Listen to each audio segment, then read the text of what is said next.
네, 오늘은 거라사 지방에 귀신 들린 자라는 제목으로 하나님의 말씀을 나누겠습니다. 여러분 이번에 벌어진 이태원 참사를 보면서 너무도 안타까운 마음이 들었습니다. 20대 청년들이 제일 많이 죽었고, 그 다음 30대, 그 다음 10대 청소년들이 많이 죽었다고 합니다. 그들의 허망한 죽음을 보고 이런 생각이 들었어요. 대체 왜 저기에 그렇게 많은 젊은이들이 몰려간 것일까? 대체 할로윈데이가 뭐길래 이 땅의 젊은이들이 안타까운 죽음을 당했던 것일까? 그런 생각이 좀 들었습니다. 여러분, 사실 이 할로윈데이의 정체를 안다면 우린 그런 곳에 갈 수가 없습니다. 여러분, 할로윈데이의 유래는 본래 유럽의 이 켈트족에서부터 시작되었습니다. 오래전에 이 켈트족이 기독교 신앙을 받아들이면서 자기들이 믿던 온갖 우상과 이 잡신들을 버려야 되는데 버리지 않았어요. 이 켈트족들이요, 예수 그리스도를 구주로 고백하고 기독교 신앙을 받아들이면서 본래 자기들이 믿던 우상과 온갖 잡신들을 그대로 가지고 있었습니다. 그러니까 자기들이 본래 믿었던 그런 우상과 잡신들을 가지고 있으면서 거기에 기독교 신앙을 받아들인 거예요. 그러니까 자신들이 믿는 수많은 우상과 자신들이 그동안 믿었던 신들을 달래야 되는데, 그리고 그 자기들이 믿었던 우상과 신들에게 일일이 제사를 드려야 되는데 그걸 일일이 제사를 다 드릴 수가 없는 겁니다. 그래서 이 켈트족들은요, 자기들이 그동안 믿었던 그런 잡신과 우상들을 한꺼번에 다 모아서 제사 드리는 날을 정했어요. 그게 11월 1일입니다. 매해 11월 1일 그동안 자기들이 섬겼던 모든 우상을 한꺼번에 섬기는 날로 정했어요.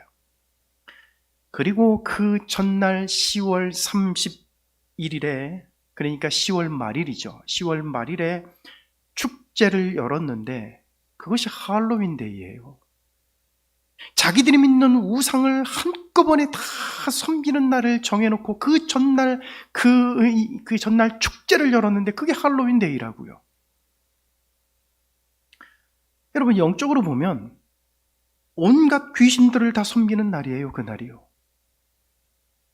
그러니 여러분, 얼마나 마귀 사탄이 그날을 좋아하겠습니까? 그런데 그런 것도 모르고 우리나라 유치원 어린이집에서 할로윈데이라고 그러면은 모든 어린이집이 다 행사를 해요. 여러분, 모든 유치원에서 다 할로윈데이 행사를 해요. 아이들에게 귀신 분장을 하고 귀신이 좋아할 그런 짓들을 여러분, 이 어린 아이들한테 이 어릴 때부터 우리가 다 가르치고 있는 거예요, 지금요. 예? 여러분, 정말 기가 막힌 게 뭔지 아십니까, 여러분? 어린이집 원장님들, 유치원 원장님들의 상당수가 다 교회 권사님들, 집사님들이에요. 여러분, 제가 아는 분들 중에서도 그런 분들 많아요. 유치원 원장님인데 모 교회 권사님인 분도 있고 어느 교회 다니는 분도 계시고, 그런데 보면 여러분, 자기네 그 유치원 어린이집에서 다 할로윈데이 행사해요. 선생님들 붙잡아 놓고 할로윈데이 해야 되니까 그거 다 꾸미고 가라 그러고, 그러면서 애들 여러분 그 귀신 분장 다 시키고 그래요. 교회 다니는 분들이 그런 행동을 하고 있단 말이죠, 지금요. 귀신을 불러오는 행사를 어릴 때부터 하고 있고 어린아이들한테 우리가 지금 가르치고 있다는 것입니다. 여러분, 지금부터라도 교회와 성도들은 할로윈데이 행사를 거부하고 우리의 삶에서 끊어내는 일들을 해야 합니다. 그리고 이것은 귀신을 위한 축제의 날인 것을 우리 아이들에게 가르쳐야 돼요. 그것은 잘못된 것이라고, 그것은 하나님이 기뻐하는 일이 아니라고 우리는 말하고 가르칠 수 있어야 됩니다. 여러분, 오늘 본문에 보시면 귀신에 사로잡혀 있던 거라사 지방의 한 사람이 예수님을 통해 자유와 구원을 받는 이야기가 나옵니다.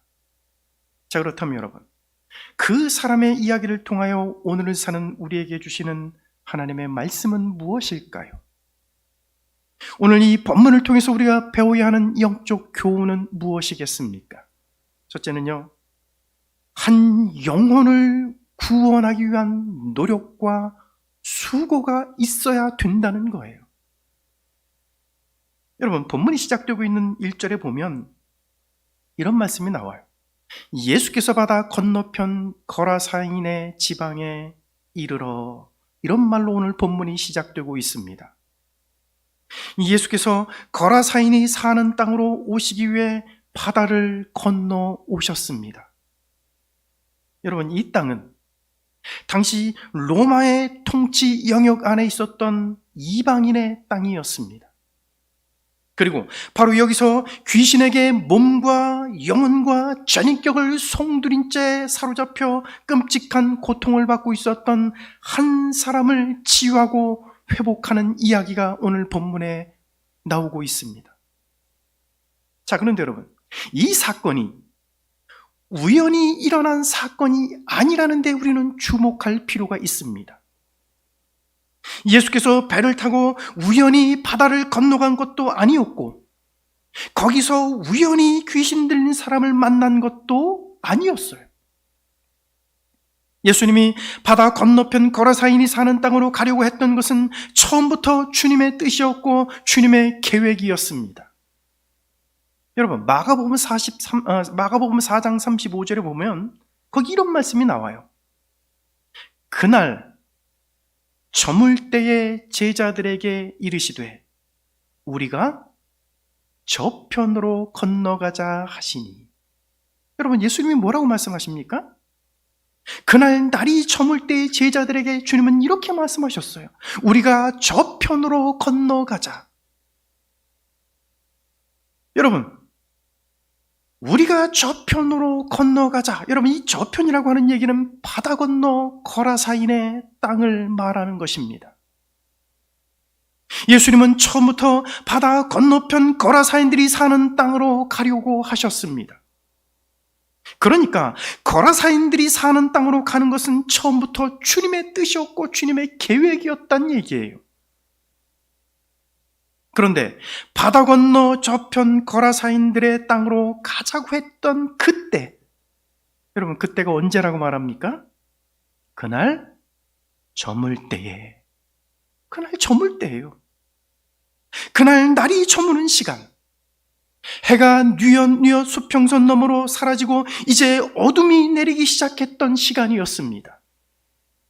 이 시간은 하루의 일과를 마치고 모두가 쉬어야 할 그런 시간이기도 했습니다. 그런데 주님은 해가 지고 어둠이 내리는 시간, 모두가 하루의 일과를 마치고 잠들어야 할 그 시간에 바다 건너편으로 가자고 하십니다. 바다 건너 저편 거라사인의 땅으로 가는 일이 사실, 바다 건너 그 거라사인의 땅으로 가는 일은 사실 그 다음 날이 밝은 후에 가도 되는 일이었습니다. 그런데 굳이 날이 저물고 어둠이 내리는 그 시간에 바다 건너편 이방인의 땅으로 가야 할 이유가 있었을까요, 여러분? 게다가 거라사 지방으로 가려면 갈릴리 바다를 건너야만 했습니다. 갈릴리 바다는 갈릴리 호수라고 부르기도 하는데 그 크기가 남북의 길이가 21km나 됩니다. 그리고 동서의 길이가 가장 짧은 곳이 12km고 호수의 길이만 53km가 넘는 호수라고 말하기는 매우 큰 그런 크기였어요. 여러분, 지금처럼 배 모터가 달려가지고 순식간에 달려갈 수 있다면은 별 상관이 없어요. 그런데 여러분, 배 모터가 달려갖고 순식간에 건너갈 수 있는 그런 시대가 아니었단 말이죠. 손으로 노를 저어서 어두운 밤 시간에 건너간다는 것이 여러분 얼마나 여러분 어려운 일입니까? 또 갈릴리 바다는 지형적인 영향 때문에 때때로 큰 광풍이 바다 위에 내리치기도 했습니다. 그럴 때면 배가 침몰할 만큼 매우 위협적이기도 했습니다. 여러분, 실제로 그날 밤 갈릴리 바다를 건너던 예수님과 제자들 일행에게 엄청난 일이 벌어집니다. 마가복음 4장 35절부터 41절에 보면 큰 광풍이 일어나며 물결이 배에 부딪혀 들어와 배가 침몰할 위기에 처하는 상황이 발생했습니다. 그때 제자들은 주무시고 계시는 예수님을 깨우며 이렇게 말합니다. 우리가 죽게 된 것을 돌아보지 아니하시나이까? 갈릴리 바다를 건너던 예수님과 제자들에게 큰 광풍이 몰아쳐서 배가 침몰할 것 같은 위기 상황. 이제 죽었구나 라고 생각할 만큼 절체절명의 위기 상황이 닥쳐왔습니다. 여러분, 갈릴리 바다는 바로 그런 곳이었단 말이죠. 따라서 밤에 건너편으로 건너간다는 것은 매우 위험한 일이었다는 것입니다. 자, 그런데 여러분, 왜 예수님은 이런 위험스러운 상황을 뚫고서라도 그 밤에 바다 건너편 거라사인의 땅으로 가려고 하셨던 것입니까? 굳이 칠흑 같은 어둠을 뚫고 그 밤에 바다를 건너가려 했던 이유는 무엇이겠습니까? 그것은 거기에 귀신에 사로잡혀 영혼과 육체와 인격까지 파괴된 한 사람이 있었기 때문이었습니다. 다시 말하면 귀신의 권세로부터 해방되고 구원받아야 할 한 영혼이 있었기 때문에 주님은 그 밤에 그곳으로 가려고 했던 것입니다. 그러니까 주님은 귀신에게 사로잡혀 고통받고 있던 한 영혼을 구원하기 위해 그 늦은 시간, 광풍이 몰아치는 바다의 위험을 뚫고 그 땅으로 가고자 하셨던 것입니다. 여러분, 오늘 여러분들은 한 영혼을 구원하기 위하여 어떤 수고를 하고 계십니까? 주님은 한 사람의 영혼과 생명을 구원하기 위하여 어둠이 내리는 늦은 밤 시간을 마다하지 않으셨습니다. 주님은 한 영혼을 구원하기 위하여 큰 광풍이 몰아치는 바다의 위험도 마다하지 않으셨습니다. 오늘 우리는 한 사람의 영혼과 생명을 구원하기 위하여 무엇을 하고 있으며 어떤 수고를 하고 있습니까? 여러분, 우리 주변을 한번 둘러보십시오.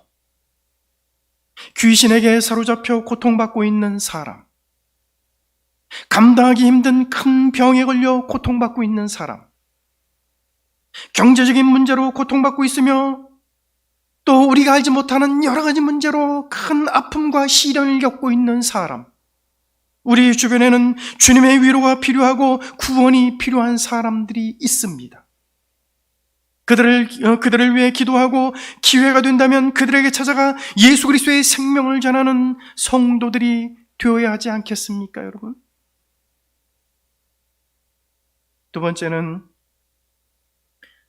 교회는 천국의 안내자로서의 역할과 사명을 다해야 합니다. 교회는 천국의 안내자로서의 그 역할과 사명을 다하는 곳이 되어야 합니다. 여러분, 3절부터 5절 말씀을 한번 보세요. 오늘 본문 3절부터 5절 말씀을 보면 이렇게 말씀합니다. 그 사람은 무덤 사이에 거처 하는데 이제는 아무도 그를 쇠사슬로도 맬 수 없게 되었으니 이는 여러 번 고랑과 쇠사슬에 매었어도 쇠사슬을 끊고 고랑을 깨뜨렸음이로라. 그리하여 아무도 그를 제어할 힘이 없는지라. 밤낮 무덤 사이에서나 산에서나 늘 소리 지르며 돌로 자기의 몸을 해치고 있었더라. 여러분, 여기 보면 먼저 우리 눈에 띄는 것이 있습니다. 귀신 들린 사람이 무덤 사이에 거처하고 있다는 거예요. 여러분, 정상적인 사람이라면 결코 무덤 사이에서 살지 않아요. 여러분, 이 거처한다라는 얘기는 거기 산다라는 얘기예요. 그런데 정상적인 사람이면 절대로 무덤 사이에 살지 않는다는 겁니다. 이 사람은 지금 살아서 숨을 쉬고 있을지는 모르지만 이 사람은요, 정상적인 삶이 아니에요. 귀신에게 육체와 영혼과 인격까지 송두리째 장악되어 자신의 의지가 전혀 없는 상태, 귀신에게 모든 것을 다 조종당하고 있는 상태였습니다. 여러분, 이렇게 귀신에게 사로잡혀 무덤 사이에 거처하는 삶은요, 살아도 사는 것이 아니고 죽음과 다를 바가 없는 비참한 삶인 것입니다. 그리고 이 사람은 지금요, 고랑과 쇠사슬에 매여 있는 상태입니다. 그 지역에 사는 사람들이 그를 쇠사슬에 묶어서 결박을 했어요. 그리고 그를 사람들이 없는 무덤가에 데려가 거기에 격리시켜버린 것입니다. 그런데 여러분, 그 지역 사람들이 이 사람한테 할 수 있었던 일이요, 이게 전부였다는 겁니다. 그 지역 사람들은요, 이 사람을 쇠사슬에 묶어서 사람들이 없는 무덤가에 결박시켜 놓고 거기에 격리시켜 놓은 것이 여러분, 이 지역 사람들이 할 수 있었던 일의 전부였어요.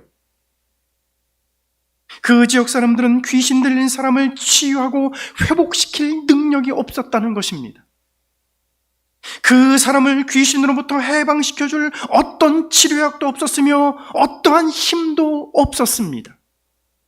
그를 결박하여 격리시키는 것 외에는 달리 방법이 없었기 때문에 이렇게 할 수밖에 없었던 것입니다. 그런데 이 사람에게 여러분, 예수님이 찾아옵니다. 그 사람이 예수님을 만나자 그의 영혼과 육체와 인격을 장악하고 있던 귀신이 떠나가는 놀라운 일이 벌어져요. 여러분, 한번 15절을 한번 보세요. 15절을 보면 이런 말씀이 나옵니다.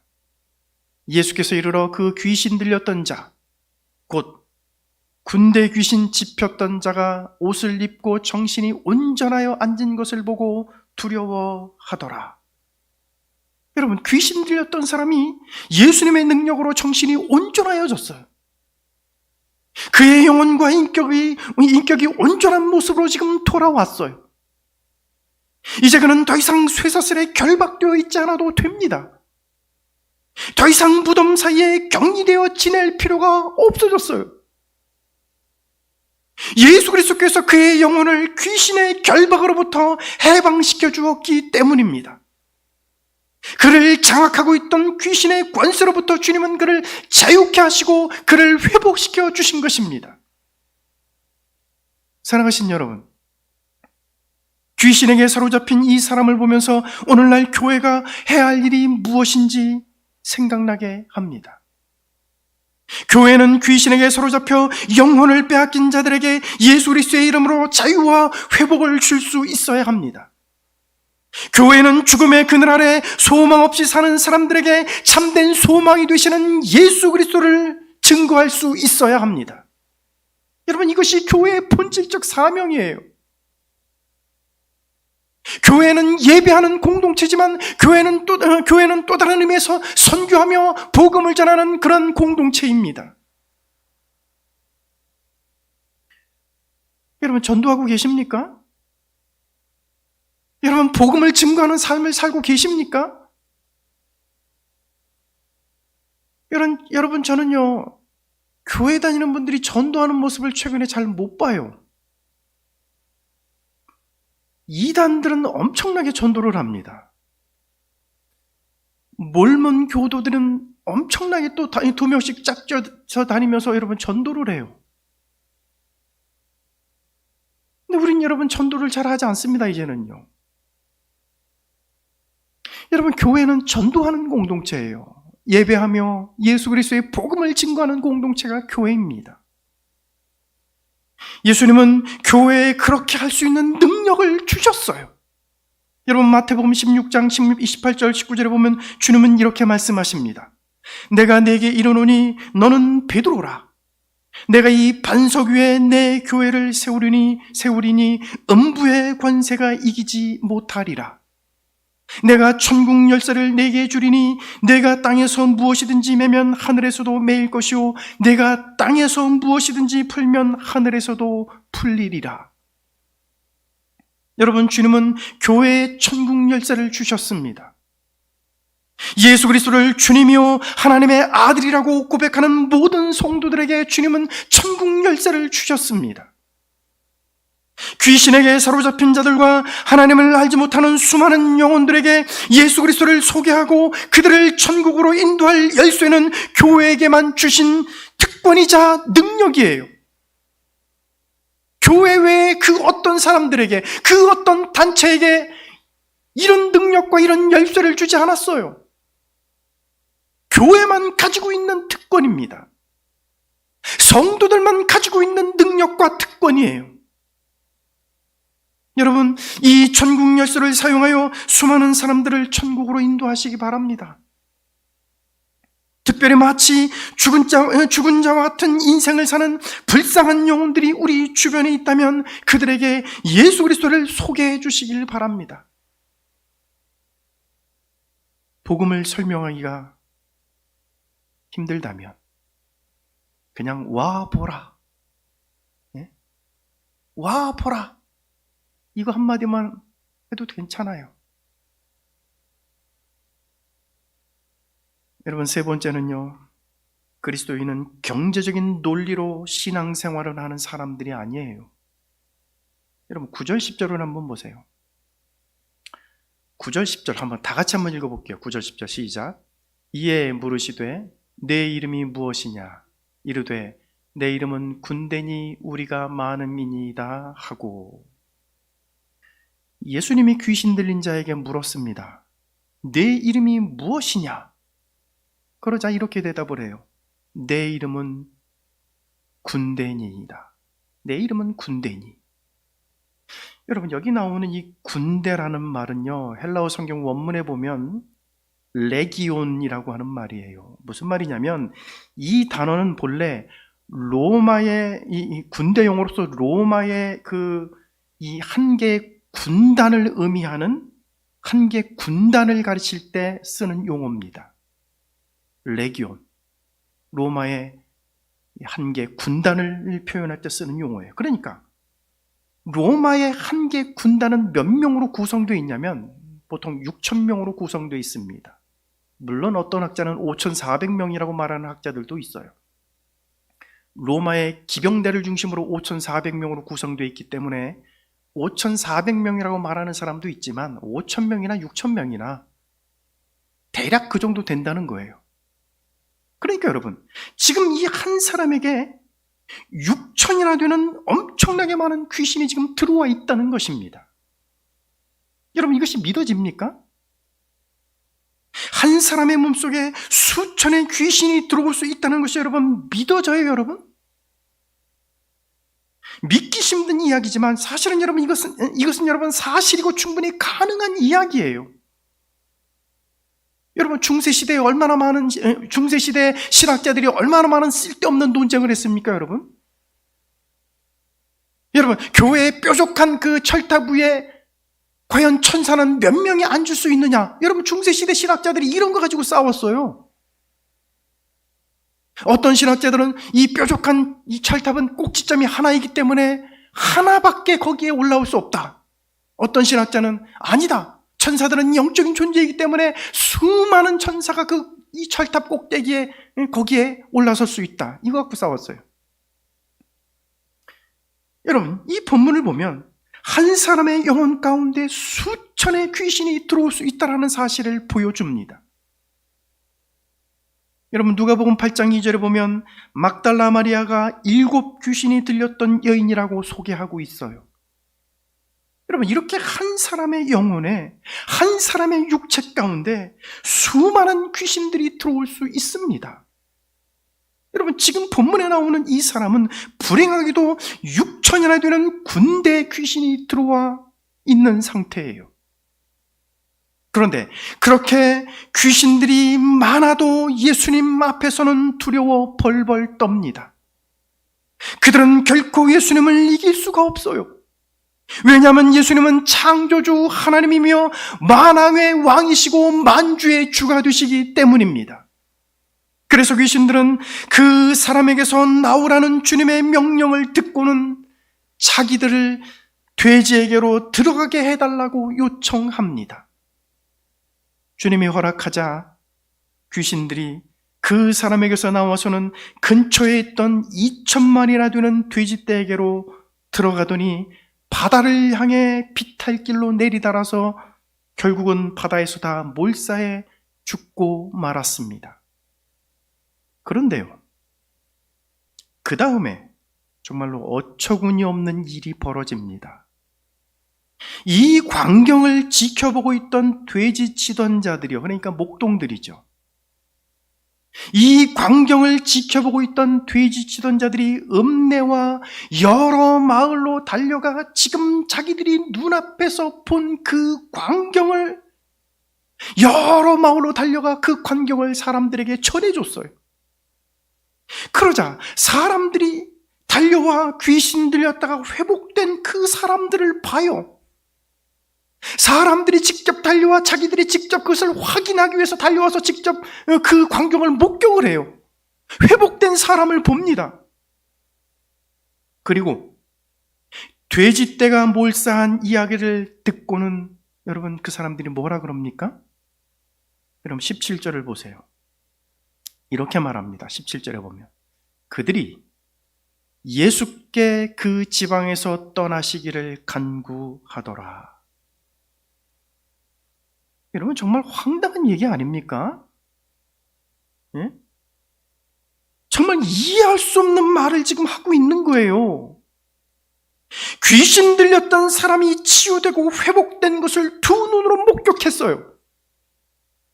자기들이 달려와서 이 목동들이 이야기를 전해 듣고 자기들이 직접 달려와서 두 눈으로 목격을 했습니다. 그러면 여러분, 귀신 들렸던 사람이 치유되고 회복된 것을 두 눈으로 목격하고 봤다면 하나님 앞에 이 영광을 돌리고 예수 그리스도 앞에 무릎을 꿇고 주님을 구주로 영접해야 되는 거 아닙니까? 그런데 여러분, 이 사람들은 황당하게도 예수님에게 그 지방에서 떠나달라고 그렇게 지금 요청하고 있어요. 여러분, 왜 이런 요구를 했을까요? 왜 예수님에게 그 지방에서 떠나달라고 하는 것일까요, 여러분? 이유가 있었겠죠. 여러분, 돼지는요, 유대인들에게는 부정한 짐승입니다. 유대인들은 안 먹어요. 레위기 정결법에 따라서 부정한 짐승으로 취급되기 때문에 유대인들에게는 먹지 않는 짐승이지만 당시 여러분 로마의 귀족들이나 재력가들에게는 돼지는 권력과 부를 상징하는 짐승이었습니다. 그래서 돼지를 얼마나 많이 가지고 있느냐, 또 밥 먹을 때 그 식탁 위에 돼지고기가 얼마나 많이 올라오느냐가 그들에게 힘과 권력과 부를 나타나는 것이었습니다. 그러니까 여러분, 예수님이 귀신을 쫓아내자 돼지 2,000마리가 몰사해 죽는 것을 본 사람들이 혹시 자신들도 경제적으로 손해를 볼지 모른다고 생각을 했던 거예요. 그러니까 이 사람들은 예수 그리스도께서 가지고 오시는 그 구원의 은혜에는 전혀 관심이 없어요. 예수님이 그 귀신 들렸던 사람들을 치유하고 회복시키고 자유함을 주셨다는 그 사실에는 관심이 없어요. 귀신의 세력에게 명령을 내리고 그 악한 영을 내쫓는 그 권세를 가진 하나님의 아들의 권세를 가지신 그 예수님의 그 정체, 그런 거 관심 없습니다. 그들의 관심은 오로지 자신들의 재산, 자신들의 부와 권력과 자신들이 누려오던 기득권을 잃을까봐 그런 거에만 관심을 가졌던 사람들이었습니다. 그래서 그들은 하나님의 아들 예수 그리스도가 바로 눈앞에 있었음에도 불구하고 그 주님을 영접하지 아니하고 오히려 그분을 그 지방에서 떠나달라고 하는 어리석은 짓을 범하고 있었던 것입니다. 여러분, 서울 일원동에 가면 삼성의료원이 있습니다. 삼성의료원 딱 맞은편에, 그 건물 도로를 딱 사이에 두고 그 건물 딱 맞은편에 미랄학교라고 있습니다. 혹시 여러분 아실지 모르겠어요. 미랄학교. 미랄학교 그러면 또 잘 모르시는 분이 또 있을지 모르는데, 남서울 은혜교회, 남서울 은혜교회가 미랄학교죠. 남서울 은혜교회가 홍정길 목사님이 그 남서울 은혜교회를 하면서 그 미랄학교 강당을 빌려서 거기서 목회를 한 거예요.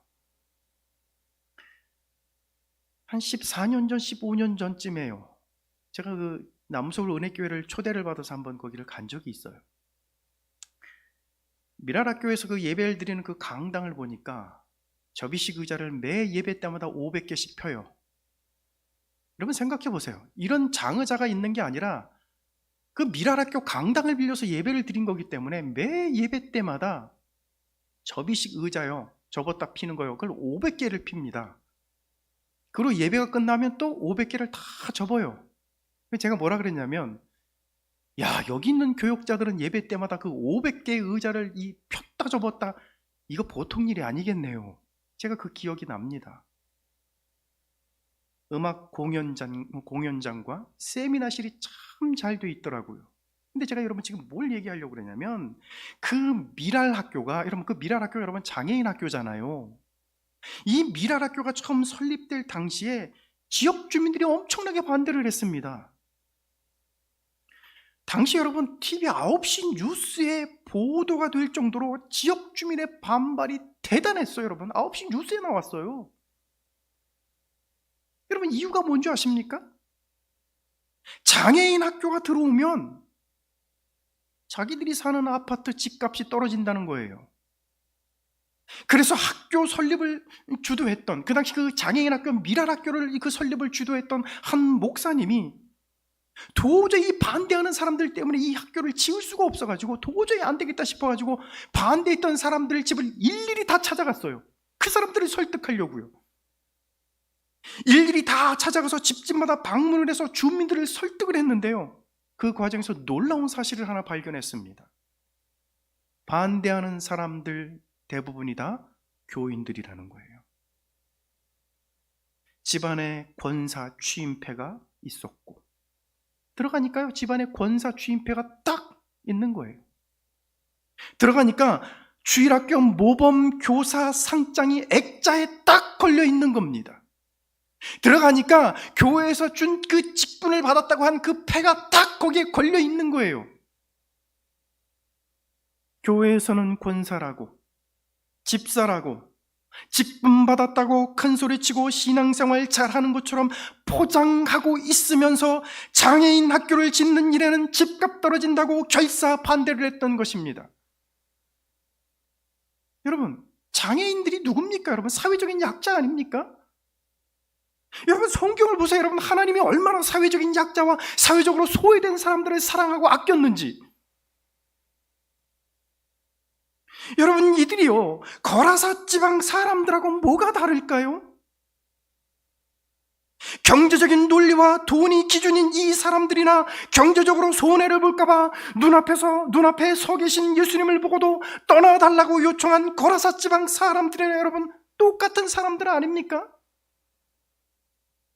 여러분, 무엇이 그리스도인의 삶의 기준이 되어야 합니까? 돈이 그리스도인의 삶의 기준입니까? 자기들 집값 떨어질까봐 장애인 학교 짓는 것을 결사 반대하는 자들이 여러분 무슨 그리스도인이에요? 여러분, 그리스도인은요 돈과 경제를 기준으로 세상을 사는 사람들이 아니에요. 돈을 기준으로 세상을 바라보는 사람들이 아닙니다. 예수 믿는 사람들은 하나님의 거룩과 영광, 영혼 구원의 눈으로 세상을 바라보는 사람들입니다. 오늘 여러분들은 어떤 그리스도인들이 되시겠습니까? 무늬만 그리스도인인 사람들이 되시겠습니까? 아니면 진짜 그리스도인들이 되시겠습니까? 예수님이 눈앞에 서 계시는데도 자신 재산에 손해를 볼까봐 그분을 영접하지 않고 떠나달라고 요구한 거라사 지방의 어리석은 자들처럼 사시겠습니까? 아니면 재산을 잃는다 할지라도 예수님을 내 구주로 영접하며 사회적인 약자들을 섬기며 사시겠습니까? 오늘 저와 여러분들이 진짜 그리스도인, 참된 그리스도인들이 다 되시기를 주의 이름으로 축원합니다. 돈이 기준인 사람이 아니라 하나님의 거룩과 영광이 기준인 사람, 그런 사람 다 되시길 주의 이름으로 축원합니다. 기도하시겠습니다.